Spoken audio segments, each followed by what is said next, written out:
Hello student, welcome to MP learning classes. कैसे हैं आप सभी। आज के वीडियो में हम कक्षा 8वीं का जो आपका विषय गणित का मॉडल प्रश्न पत्र लेके आए हैं, जो कि वार्षिक परीक्षा 2023 का है, जो कि एग्ज़ाम के दृष्टिकोण से बहुत ही महत्वपूर्ण है। इन सारे क्वेश्चंस को आपको बहुत ध्यान से पढ़कर तैयार करना है। चलिए पहले स्टार्ट करते हैं वैकल्पिक प्रश्न, जो कि आपके प्रश्न क्रमांक 1 से 10 तक दिए गए हैं। पहला प्रश्न है आपका, निम्नलिखित में से किस संख्या को p/q के रूप में प्रदर्शित किया जाता है। तो इसका आंसर होगा परिमेय संख्या के रूप में। आपको इस प्रकार से 4 विकल्प दिए होंगे और आपको टिक करना है परिमेय संख्या। ठीक है।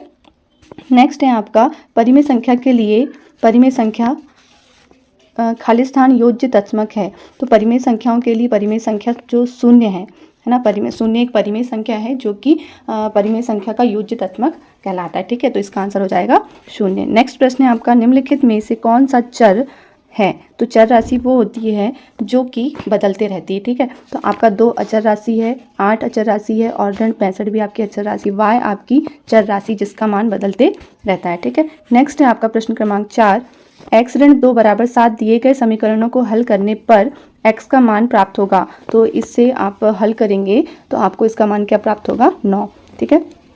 प्रश्न 5वां है, चतुर्भुज के चारों कोणों का योग होता है। तो चतुर्भुज के चारों कोणों का योग कितना होता है, 360 अंश। ठीक है। इस प्रकार से प्रश्न 6वां है, माप से एक अद्वितीय चतुर्भुज प्राप्त हो सकता है। तो 5 माप से एक अद्वितीय चतुर्भुज प्राप्त हो सकता है। ठीक है। नेक्स्ट प्रश्न है, किसी भी प्राकृत संख्या का स्वयं से गुणा करने पर जो गुणनफल प्राप्त होता है उसे संख्या का क्या कहते हैं, वर्ग कहते हैं। ठीक है। नेक्स्ट प्रश्न है प्रश्न 8वां, खालिस्तान को इसे ये करनी का चिन्ह है आपका, करनी के द्वारा प्रदर्शित किया जाता है। तो किसे प्रदर्शित किया जाता है, वर्गमूल को। ठीक है, इसका आंसर हो जाएगा वर्गमूल का चिन्ह है ये। इनमें से कौन सी संख्या हार्डी रामानुजन संख्या है। तो उपरोक्त सभी आपकी क्या है, हार्डली रामानुजन संख्या कहलाती है। ठीक है। नेक्स्ट है आपका प्रश्न 10वां, क्रय मूल्य ऋण विक्रय मूल्य बराबर क्या होता है। तो क्रय मूल्य ऋण विक्रय मूल्य बराबर होता है आपका हानि। ठीक है। प्रश्न लघुत्तरीय प्रश्नों के रूप में 11 से 20 प्रश्न क्रमांक तक आपको दिए गए हैं। पहला है जो 11वें नंबर का प्रश्न है वो है, 1/2 का योज्य प्रतिलोम कितना होगा। तो योज्य प्रतिलोम में आपका यहाँ पे ऋणात्मक संख्या है, ऋण 1/2 का योज्य प्रतिलोम होगा धनात्मक संख्या। इसका सेम संख्या होगी, बस उसका चिन्ह परिवर्तित हो जाता है योज्य प्रतिलोम में। ठीक है, तो ऋण 1/2 का योज्य प्रतिलोम हो जाएगा 1/2। एक समबाहु त्रिभुज के प्रत्येक बाह्य कोण का माप ज्ञात कीजिए जिसकी 9 भुजाएं हो। तो अगर हमें भुजाएं पता हो और हमें उसके प्रत्येक कोण की माप ज्ञात करनी हो तो हम 300 बटे जो भुजाओं की संख्या n है वो सूत्र लगाकर हम बाह्य कोण की प्रत्येक बाह्य कोण की माप ज्ञात कर सकते हैं। ठीक है, चूंकि समबाहु त्रिभुज में भुजाओं की संख्या n है अतः n का मान 9 होगा, अतः समबाहुभुज का प्रत्येक कोण 360/9 अर्थात 40 होगा। ठीक है, तो इसका आंसर कितना हो जाएगा, 40। इसी प्रकार है प्रश्न 13वां, 19 के वर्ग का मान होगा। तो 19 का वर्ग 19 × 19 अर्थात 361 होगा। 1 सेंटीमीटर भुजा वाले कितने घनों से 2 सेंटीमीटर वाला एक घन बनेगा। तो इसका हल आप करेंगे, 2 सेंटीमीटर भुजा वाला एक घन बनाने के लिए 1 सेंटीमीटर वाले कितने घन लगेंगे। हम जो 2 सेंटीमीटर का घन मतलब 2 का गुणा 3 बार करेंगे, जिसमें कितना प्राप्त होगा, हमें 8 घनों की आवश्यकता होगी। ठीक है।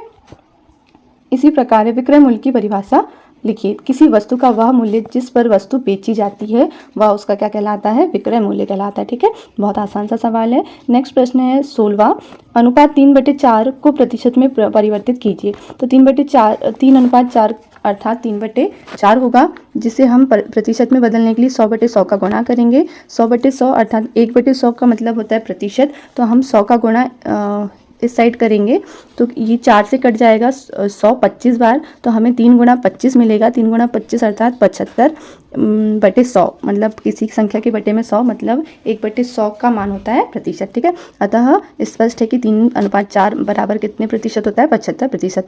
धारिता की परिभाषा लिखिए। किसी बर्तन में भरी गई वस्तु की मात्रा उसकी धारिता कहलाती है। ठीक है। प्रश्न 18वां, बेलन का पृष्ठीय क्षेत्रफल ज्ञात करने के लिए किस सूत्र का प्रयोग किया जाता है। तो बेलन का पृष्ठीय क्षेत्रफल का सूत्र होता है 2πr r+h। ठीक है।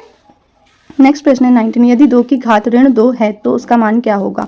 तो 2 की घात ऋण 2 अर्थात हम उसे लिखेंगे 2 की घात ऋण 2 है तो हम इसे 1/2 की घात 2 लिख सकते हैं, और जो कि होगा 1/2 × 2 अर्थात 1/2 4, ठीक है।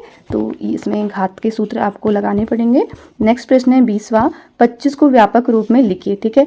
तो 25 किससे बना है, 20 धन 6, ठीक है। इकाई का अंक 5 है और दहाई मतलब आपको दहाई के अंक कितने हुए हैं, 20, ठीक है। 2 मतलब 20 दहाई का, ठीक है। इसका व्यापक रूप हो जाएगा 20 किससे मिलकर बना है, 10 गुणा 2 से, ठीक है। और क्योंकि ये दहाई के 10 और 2 दहाई है मतलब 20 धन 1 गुणा 5 मतलब इकाई में कितना है, 5, ठीक है। तो इस प्रकार आप इसका व्यापक रूप निकालेंगे, आपको संख्या बदल कर दे सकता है। नेक्स्ट है दीर्घ उत्तरीय प्रश्न, प्रश्न क्रमांक 21 से 25 तक दिए गए हैं आपको। ऋण 1/2 धन 3/7 धन ऋण 4/3 का मान ज्ञात कीजिए, ठीक है। तो इसका हल बहुत अच्छे से आपको दिया गया है। पहले आपको कोष्टक के अंदर की संख्याओं को हल करना है। ऋण 1/2 धन 3/7, तो इसे हम हल करेंगे, लघुत्तम लेंगे तो आपका लघुत्तम आ जाएगा 14, जिसे हल करेंगे तो कितना आएगा, ऋण 1/14। धन कितना करेंगे, ऋण 4/3, तो जिसे हल करने पर लघुत्तम कितना आएगा, 14 और 3 का लघुत्तम हो जाएगा 42, जिसे हल करेंगे तो हमें कितना प्राप्त होगा, ऋण 59/42, ठीक है। तो ये इसका मान होगा।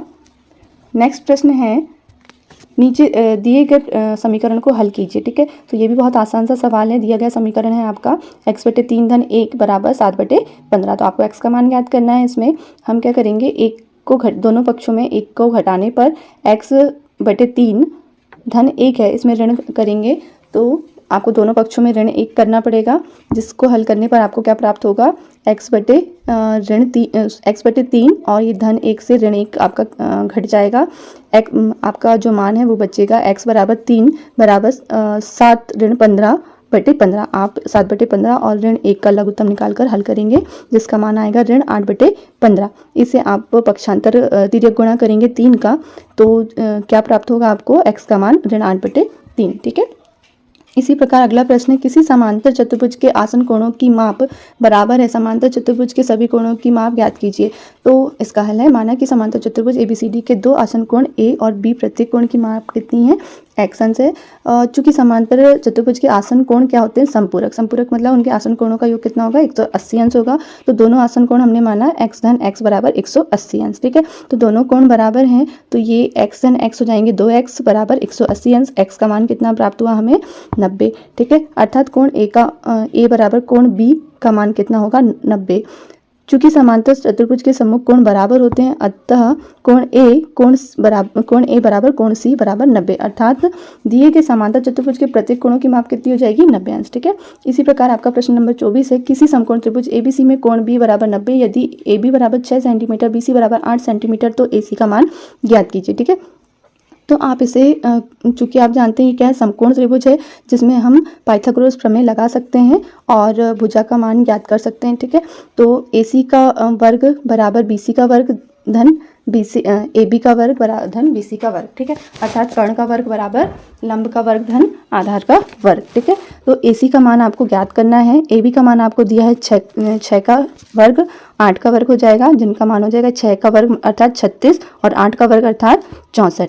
AC का वर्ग बराबर हो जाएगा 100 का वर्गमूल आप निकालेंगे तो कितना प्राप्त होगा, 10। अर्थात AC बराबर 10। अतः उस समकोण त्रिभुज ABC की AC भुजा का मान कितना हो जाएगा, 10 सेंटीमीटर, ठीक है। इस प्रकार प्रश्न नंबर 25वां है, दिए गए व्यंजक के गुणनखंड ज्ञात कीजिए, ठीक है। तो A का वर्ग धन 8A धन 16, ठीक है। तो आपको ऐसी संख्या का गुणा करना है जिसे जोड़ने पर 8A आए और गुणा करने पर कितना आए, 16। तो आप जानते हैं 4 और 4 को जोड़ने पर कितना आता है, 8, और 4 और 4 का गुणा करने पर कितना प्राप्त होता है, 16। तो आपका क्वेश्चन जो सॉल्यूशन होगा, A का वर्ग धन 4A धन 4A धन 16, ठीक है। तो आपको पहले वाला जो 2 पद हैं उनमें से आपको क्या करना है, A को उभयनिष्ठ निकाल लेना है। दोनों में क्या है, A उभयनिष्ठ है आपका, इसमें A उभयनिष्ठ है। आपने A उभयनिष्ठ निकाला तो A धन 4 आपका कोष्टक में बचा, ठीक है। नेक्स्ट है आपका इससे आपका निकल जाएगा 4 बाहर उभयनिष्ठ निकल जाएगा, जिससे आपको क्या मिलेगा, कोष्टक के अंदर A धन 4, ठीक है। तो A धन 4 इस पद में भी है और इस पद में भी है, तो आपका एक पद बन जाएगा A धन 4, और दूसरा वाला ये जो पद हमने जो उभयनिष्ठ लिए थे वो संख्या है A धन 4, वो दूसरे ब्रैकेट में आ जाएंगी। अर्थात A धन 4 बराबर होता है A धन 4 का वर्ग। अतः दिए गए व्यंजक A स्क्वायर धन 8A धन 16 के गुणनखंड कितने हो जाएंगे, 4A धन 4 वर्ग, या फिर आप ऐसा लिख सकते हैं A धन 4 एक कोष्टक में, दूसरे कोष्टक में 1 घन 4। इस प्रकार से आपके गुणनखंड ज्ञात कर सकते हैं। वीडियो आपको कैसा लगा प्लीज़ कमेंट बॉक्स में बताइए और वीडियो को लाइक करना और चैनल को सब्सक्राइब करना ना भूलें। इसी प्रकार से आपके क्वेश्चन पेपर और नए नए क्वेश्चन हम डालते रहेंगे। पेपर के लिए आपको all the best. Thanks for watching.